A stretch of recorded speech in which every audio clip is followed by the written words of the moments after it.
అతని పేరు చెప్పగానే దండకారణ్యం గజగజలాడేది. భద్రతా బలగాల గుండెల్లో భయం పరుగులు పెట్టేది. కోబ్రా కమాండోలు ఉలిక్కి పడేవారు.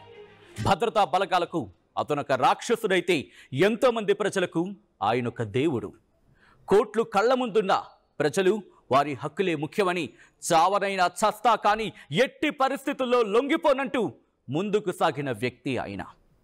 15 ఏళ్ల నుంచి భద్రతా బలగాలకు మోస్ట్ వాంటెడ్గా మారిన మావోయిస్టు అగ్రనేత హిడ్మా ఎట్టకేలకు చిక్కాడు. భద్రతా బలగాల ఎదురుకాల్పుల్లో దుర్మరణం పాలయ్యాడు. ఎంతకీ ఎవరి హిడ్మా? ఆయన మృతి ఎందుకింత హాట్ టాపిక్గా మారింది? ఓసారి చూద్దాం. ఆపరేషన్ కగార్లో భాగంగా వరుస ఎదురు దెబ్బలతో ఉక్కిరి బిక్కిరవుతున్న మావోయిస్టు పార్టీకి మరోసారి బిగ్ షాక్ తగిలింది. అల్లూరి సీతారామరాజు జిల్లా మారేడుమిల్లి అటవీ ప్రాంతంలో జరిగిన ఎదురు కాల్పుల్లో మావోయిస్టు అగ్రనేత మాడ్వి హిడ్మా అలియా సంతోష్ మృతి చెందాడు. హిడ్మాతో పాటు ఆయన భార్య రాజీ, మరో 4 మావోయిస్టులు మరణించారు. ఛత్తీస్గఢ్ సుక్మా జిల్లా పూవర్తి గ్రామానికి చెందిన సంతోష్ అలియాస్ హిడ్మా చిన్న వయసులోని మావోయిస్టు పార్టీలో చేరాడు. మావోయిస్టు ఉద్యమానికి ఆకర్షితుడై 17 ఏళ్ల వయసులోని పార్టీలోకి వెళ్ళాడు. మురియా తెగకు చెందిన హిడ్మా కేవలం 7వ తరగతి వరకే చదువుకున్నాడు. కానీ అతనికి ఇంగ్లీష్, హిందీ, గోండు, తెలుగు, అలాగే కోయా, బెంగాలీ భాషల్లో మంచి పట్టుంది. ఏ భాషలోనైనా అనర్గళంగా మాట్లాడతాడు. దండకారణ్యంలో పార్టీ శ్రేణుని ముందుండి నడిపించడంలో హిడ్మా ఆరితేరాడు. భారీ దాడులకు వ్యూహకర్త. అడవుల్లోని కేంద్ర బలగాల క్యాంపులపై మెరుపు దాడులు నిర్వహించడంలో హిడ్మా నిష్ణాతుడు. ఈ క్రమంలోని ప్రతి భారీ దాడిలో స్వయంగా పాల్గొంటూ కేంద్ర బలగాలకు మోస్ట్ వాంటెడ్గా మారాడు. మావోయిస్టు పార్టీలో హిడ్మాకు విలాస్, హిడ్మాల్, సంతోష్ అనే పేర్లున్నాయి. కొంతకాలం క్రితమే హిడ్మా కేంద్ర కమిటీలో స్థానం సంపాదించుకున్నాడు. సాధారణంగా ఈ కమిటీలో తెలుగు రాష్ట్రాల వారు అత్యధికంగా ఉంటారు. కానీ సుక్మా నుంచి ఈ స్థానంలోకి వెళ్ళిన తొలి వ్యక్తి హిడ్మా మాత్రమే. ఇక ప్రస్తుతం people's liberation guerrilla army number 1 బెటాలియన్కు హిడ్మా నేతృత్వం వహిస్తున్నాడు. ఈ బెటాలియన్లో 350 వరకు సభ్యులు ఉంటారని తెలుస్తోంది. ఇందులోని సభ్యులు అత్యాధునిక ఆటోమేటిక్ ఆయుధాలను వినియోగిస్తారు. దళాలపై దాడులు చేశాక వారి అత్యాధునిక ఆయుధాలు, బుల్లెట్ ప్రూఫ్ జాకెట్లను ఈ బెటాలియన్ ఎక్కువగా వాడుతూ ఉంటుంది. ఈ బెటాలియన్ పూర్తిగా యూనిఫామ్లోనే ఉంటారని సమాచారం. అందుకే హిడ్మా ఫోటోలని యూనిఫామ్లోనే ఉంటాయి. ఇంకక్కడి నుంచి కాస్త ముందుకు వెళితే అంటే 2 దశాబ్దాలుగా వాటి గురించి మాట్లాడుకుంటే క్రమం ఈ 2 దశాబ్దాలుగా ఛత్తీస్గఢ్ దండకారణ్యంలో హిడ్మా ప్రమేయంతో చాలా దాడులు జరిగినట్లు నిఘా వర్గాలు చెబుతున్నాయి. చింతల్నార్, డోన్నపాల్, తాడిమెట్ల, మినపా ఇలా భారీగా ప్రాణనష్టం జరిగిన అనేక ఆపరేషన్స్లో హిడ్మా స్వయంగా పాల్గొన్నాడు.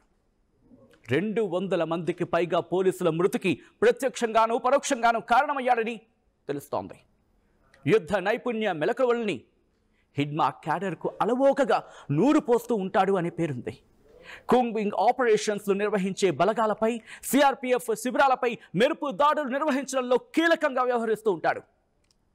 పార్టీలో పరిశోధన, అభివృద్ధి విభాగం ఇతడి కనుసన్నల్లోని పనిచేస్తూ ఉంటుంది. మొత్తం 26 దాడుల్లో హిడ్మా కీలక నిందితుడిగా ఉన్నాడు. 2007లో సుక్మా జిల్లా ఉర్పల్ మెట్ ఈ ప్రాంతంలో సిఆర్పిఎఫ్ జవాన్లపై దాడి చేసి హతమార్చాడు. ఆ తర్వాత అంటే 2010లో దంతెవాడలో జరిగిన మెరుపు దాడిలో 76 మంది జవాన్లు మృతి చెందారు. 2013లో జయరాం ఘాటీ దగ్గర మెరుపు దాడిలో కాంగ్రెస్ నేతల ఊచకోత ఘటనలో హిడ్మా కీలక పాత్ర పోషించాడు. 2017 ఏప్రిల్లో సుక్మా జిల్లాలో మళ్ళీ 27 మంది సిఆర్పిఎఫ్ జవాన్లను హతమార్చాడు. అది 2021 ఏప్రిల్ 4 బీజాపూర్ జిల్లా తరంలో హిడ్మా వ్యూహంలో చిక్కుకొని 23 మంది జవాన్లు అమరులయ్యారు. ఇక హిడ్మా స్థానిక ఆదివాసీ తెగకు చెందిన వ్యక్తి కావడంతో అతనికి గ్రామస్తుల నుంచి పూర్తి మద్దతు లభించేది. దీంతో హిడ్మా బలమైన ఇంటెలిజెన్స్ నెట్వర్క్ను ఏర్పాటు చేసుకున్నాడు. ఈ క్రమంలోని తన ప్రాంతానికి కొన్ని కిలోమీటర్ల దూరంలో ఉన్న భద్రతా దళాల కదలికలు కూడా హిడ్మాకు తెలిసిపోతాయి. ఛత్తీస్గఢ్, మహారాష్ట్ర, తెలంగాణ, ఆంధ్రప్రదేశ్, ఒడిశాకు తేలిగ్గా వెళ్లే జంక్షన్లో ఉండటం కూడా అతనికి కలిసి వస్తోందని గతంలో పలువురు భద్రతా అధికారులు చెప్పుకొచ్చారు. హిడ్మా కోసం కొన్నేళ్లుగా ఛత్తీస్గఢ్ పోలీసులతో పాటు సిఆర్పీఎఫ్, కోబ్రా బలగాలు, తెలంగాణ గ్రేహౌండ్స్ బలగాలు విస్తృతంగా కూంబింగ్ నిర్వహిస్తున్నాయి. ఈ క్రమంలోనే ఈ ఏడాది జనవరిలో కర్రెగుట్టల నుంచి మొదలుకొని అబూజ్మడ్ పర్వతాలతో పాటు నేషనల్ పార్కులో భద్రతా దళాలు అణువణువు జల్లెడపట్టాయి. దండకారణ్యంలో వేలాదిగా సాయుధ బలగాలు కూంబింగ్ నిర్వహించగా అనేక మంది మావోయిస్టు అగ్రనేతలు వరుసగా ప్రాణాలు కోల్పోయారు. అప్పుడు హిడ్మా కూడా తన బెటాలియన్తో కలిసి నేషనల్ పార్కులోని ఉన్నట్లు నిఘా వర్గాలు అనుమానించాయి. ఆ టైంలో అతడి తాజా ఫోటో ఒకటి బయటకు రావడం తీవ్ర చర్చనీయాంశమైంది. అయితే జనవరిలో భద్రతా బలగాలు తన స్థావరాన్ని చుట్టుముట్టడానికి కొన్ని గంటల ముందే హిడ్మా అక్కడి నుంచి వెళ్ళిపోయినట్లు నిఘా వర్గాలు గుర్తించాయి. ఆ తర్వాత సమీపంలోని ఓ కొండ ప్రాంతంలో దాక్కున్నట్లు అంచనా వేశాయి. అంతేకాదు, ఒకనొక టైంలో హిడ్మా లొంగిపోతాడు ఇటువంటి ప్రచారం కూడా జరిగింది. కానీ హిడ్మా ఎట్టి పరిస్థితుల్లో లొంగిపోనని తేల్చి చెప్పేశాడు. కోట్ల రూపాయలు ఇస్తామని చెప్పినా ప్రజల కోసం చావరైనా చస్తాను కానీ ₹1 కూడా తీసుకోరని హిడ్మా చెప్పినట్లు సమాచారం. భద్రతా బలగాల నిరంతర కూంబింగ్తో హిడ్మా బృందం ఛత్తీస్గఢ్ నుంచి మకాం మార్చాలి అని అనుకుంది. ఈ క్రమంలోని ఆంధ్ర సరిహద్దులను పరిశీలించి మారేడుమిల్లి మీదుగా ఒడిశా వెళ్లేందుకు ప్లాన్ చేసింది. కానీ హిడ్మా కదలికలపై ఎప్పటికప్పుడు దృష్టి సారించిన భద్రతా బలగాలు ఆ సమాచారంతో మారేడుమిల్లిలో ఆపరేషన్ చేపట్టాయి. హిడ్మా బృందం అక్కడికి ఎంటర్ అవ్వగానే కాల్పులకు దిగాయి.